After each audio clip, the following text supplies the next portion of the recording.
Welcome to நலம் தானா viewers. இன்றைக்கி அரிசி உப்புமா செய்ய போகிறோம். அந்த அரிசியை வந்து பொன்னி பச்சரிசி எடுத்திருக்கேன் நான். இதை வந்து மிக்சியில் அந்த வைப்பர் பிளேடில் போட்டோம்னா விட்டு விட்டு அரைச்சோம்னா அப்படியே ரெண்டு ரெண்டாக உடஞ்சிரும். முழு அரிசியாக கூட ஒரு சிலர் செய்வாங்க அரிசி உப்புமான்னு. இது வந்து அப்படியே ஒன்று ரெண்டுமாக தான் உடச்சி வச்சுருக்கேன். இதில் கொஞ்சமாக தேங்காய் எண்ணெய் ஒரு அரை ஸ்பூன் ஊற்றி அப்படியே பிசைஞ்சு அப்படியே ஊற வச்சிட வேண்டியது தான். இது சாதாரண சமையலுக்கு மாதிரி ஊற வைக்கணும்னு அவசியம் இல்லை. தேங்காய் எண்ணெய் ஊற்றி பிசைஞ்சு அப்படியே ஊற வச்சிடணும். அப்புறம் அடுப்பில் கடலெண்ணெயும் கொஞ்சம், அப்புறம் கடைசியில் கொஞ்சம் தேங்காய் எண்ணெய் ஊற்றிக்கலாம். கடலெண்ணெயும் இப்போ நான் தேங்காய் எண்ணெயும் இதில் ஊற்றி காய வச்சுருக்கேன். குக்கரில் சுட வச்சுருக்கேன். இதில் உப்புமா தாளிக்கிறாப்புல எப்பொழுதும் போல் இதில் போட்டுக்க வேண்டியது தான். கடுகு நான் அரை கப்பு எடுத்திருக்கேன் அரிசி, அதுக்கு ஒரு அரை ஸ்பூன் கடுகு.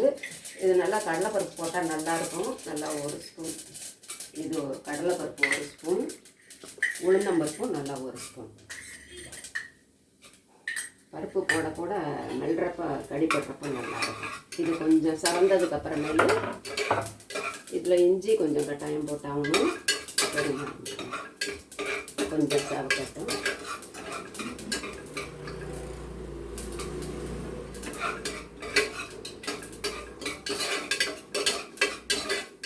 சவந்துடுச்சு.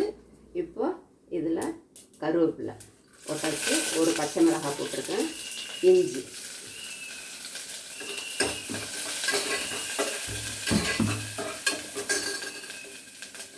இஞ்சி போட்டு வதக்கியாச்சு. இதுக்கு இஞ்சி நல்லா கொஞ்சம் நிறையா போடலாம். பெரிய வெங்காயம் போட்டிருக்கேன், சின்ன வெங்காயமும் போடுறாருந்தா போட்டுக்கலாம்.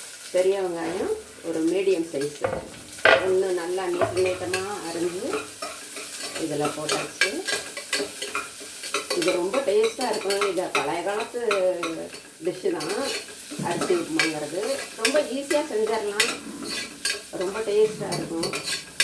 ஆனால் இந்த காலத்தில் இப்போ யாரும் அவசர காலத்தில் இதை அவ்வளோவா ப்ரிஃபர் பண்ண மாட்டேங்கிறாங்க, செய்ய மாட்டேங்கிறாங்க. ஆனால் ரொம்ப டேஸ்ட்டாக இருக்கும்.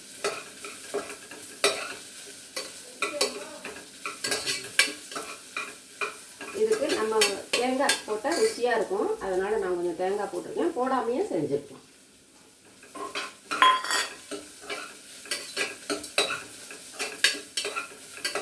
நல்லா வதங்கிடுச்சு. நல்லா முக்கால் பதமாக வெங்காயம் வதங்கிடுச்சுன்னா சாப்பிட்றப்ப கொஞ்சம் நறுக்குன்னு சாப்பிட நல்லா முழுசாக வதங்கிறத விட உப்புமாங்கிறது அது மாதிரி.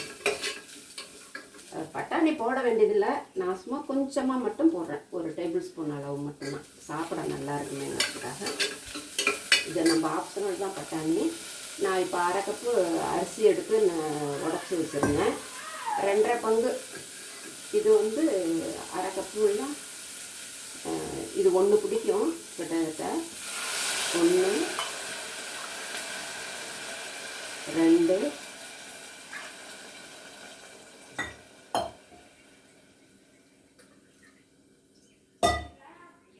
2.5. ஏன்னா அரிசி வேகணுங்கிற அளவுக்கு தண்ணி ஊற்றணும்.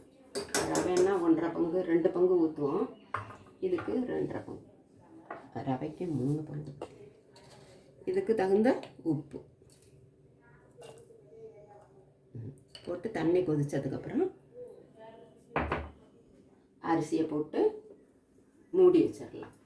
வேறு ஓப்பன் பாத்திரத்தில் கூட வேக வைக்கணும்னா வேக வைக்கலாம். நடுப்புற கிளறி விட்டுக்கிட்டே இருந்து அப்படியே மூடி வச்சிட்டோம்னா நல்லா வெந்துடும். இப்போ குக்கரில் செய்கிறதுனால அதை போட்டு சிம்மில் வச்சு ஒரு சவுண்டு 2 சவுண்டு வந்தோடனே ஆஃப் பண்ணிவிட்டு அப்புறம் எடுத்து சாப்பிட வேண்டியது. நல்லா கொதிச்சிருச்சு, அரிசியை போட்டாச்சு. இப்போ குக்கர் மூடியை வச்சு மூடி வெயிட் போட்டு ஒரு சவுண்டு 2 சவுண்டு வந்தோடனே ஆஃப் பண்ணிட வேண்டியது.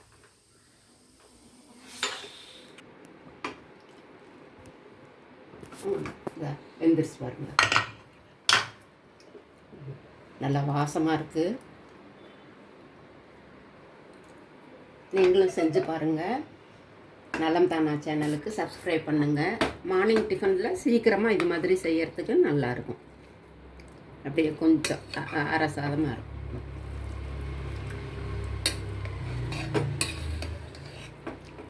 நல்லா பொல பொல பொல வந்துருக்கு. தேங்க்யூ.